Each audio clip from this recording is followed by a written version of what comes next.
Sumaya, can you tell Sufyan it's time to come in now? Dinner's ready.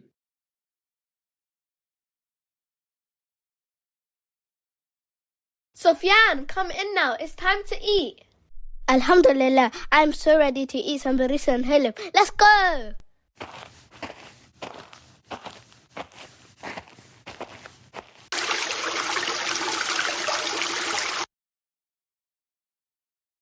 Hold on.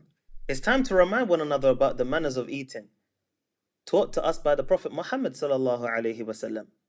Sumaya, what's the first thing you say before you eat? You say Bismillah. Correct. Sufyan, what hand should a Muslim eat with? That's easy. A Muslim should eat with their right hand.